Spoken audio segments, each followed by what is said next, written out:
Picture this: you're sitting in number 10, red boxes piling up like Amazon deliveries at Christmas, world leaders on speed dial, and suddenly your brain decides to have a little chat. "Excuse me," it whispers, "but what exactly makes you think you're qualified to run a country?" Welcome to imposter syndrome, the psychological equivalent of your own mind staging a coup against your confidence. David Lammy just admitted he's been battling this mental saboteur his entire political career, and honestly, that might be the most reassuring thing I've heard from Westminster in months. Because if our Foreign Secretary occasionally questions whether he belongs in the room, at least someone in government is showing a healthy dose of self-awareness. But here's where it gets properly twisted. While Lammy's wrestling with self-doubt, half of Westminster seems to be suffering from the exact opposite affliction: terminal overconfidence. It's like watching a masterclass in the Dunning-Kruger effect, where the less someone knows, the more certain they become.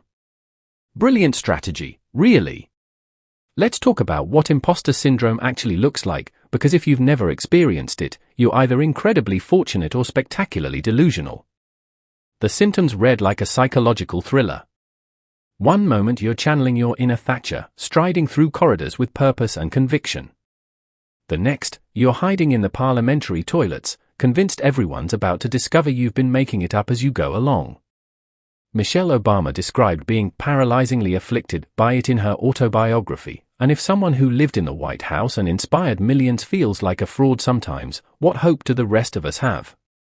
Although to be fair, if you're questioning your qualifications while simultaneously being one of the most accomplished women on the planet, your imposter syndrome might need a reality check. The cruel mathematics of this condition are fascinating. The more competent you actually are, the more aware you become of what you don't know, which paradoxically makes you feel less qualified. Meanwhile, the genuinely incompetent march forward with the confidence of someone who's never encountered a problem they couldn't Google their way out of. It's like that friend who confidently gives you directions despite having never been to your destination, while the person who's actually been there 5 times is worried they might be leading you astray. Except in politics, the stakes are slightly higher than arriving late to dinner. Now, here's where British politics gets properly mental. Imposter syndrome is essentially fear of being exposed as incompetent, but look around Westminster and tell me we shouldn't be more concerned about people who never question their competence. Remember when certain politicians confidently assured us they had oven-ready solutions? That wasn't imposter syndrome talking, that was its evil twin, supreme self-delusion.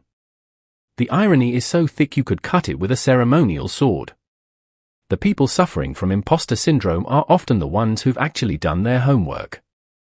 They've studied international relations, they understand constitutional law, they know the difference between GDP and GNP. And that knowledge terrifies them because they realize how complex their job actually is. Meanwhile, we've witnessed politicians who seem genuinely surprised to discover that international trade involves other countries having opinions about things. Their confidence isn't born from competence, it's born from blissful ignorance of just how much they don't know. Clive Myrie offers an interesting counterpoint, claiming he's never experienced imposter syndrome. If you're not from the right milieu, you start to doubt yourself. But I didn't doubt myself. Fair play to him, but there's a crucial difference between healthy self-confidence and whatever we've been witnessing in recent political disasters. When Myrie presents the news, he's actually qualified to do it. He's spent decades mastering his craft, understanding the nuances of journalism and broadcasting. When some politicians speak about complex policy, you can practically hear their PPE degree crying in the corner, wondering why it bothers existing. The real tragedy isn't that successful people feel inadequate, it's that imposter syndrome often prevents genuinely capable individuals from pursuing roles they're perfectly qualified for.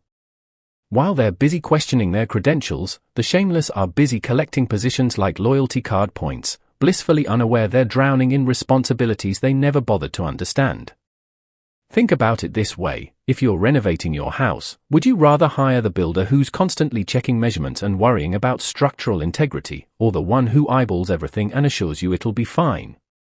The anxious perfectionist might drive you mad, but at least your roof won't collapse. The symptoms described in the research are painfully accurate.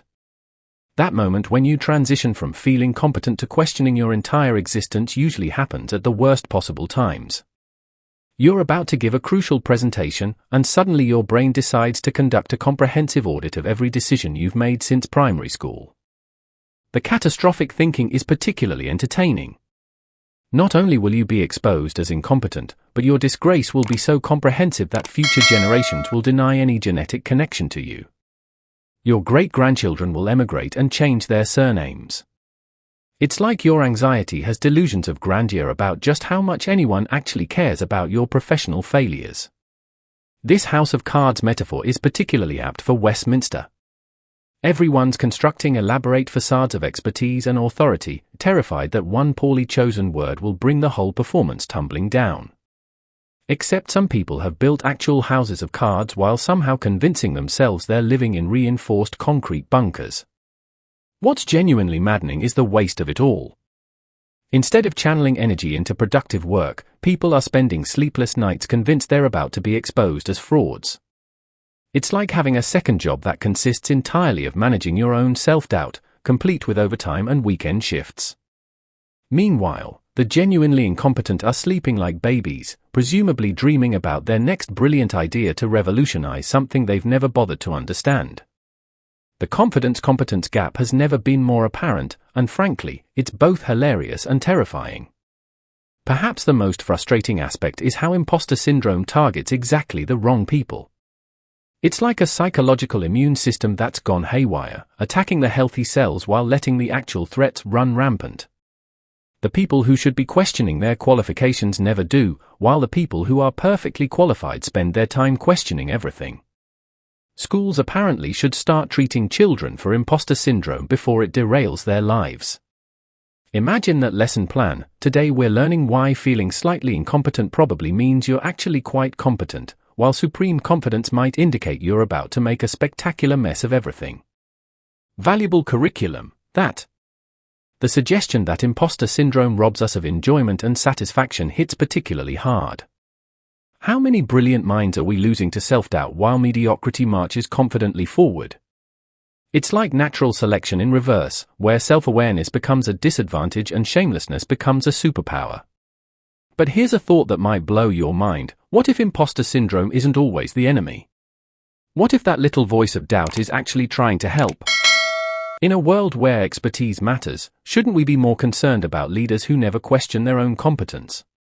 When David Lammy admits to feeling like an imposter sometimes, that tells me he understands the gravity of representing Britain on the world stage.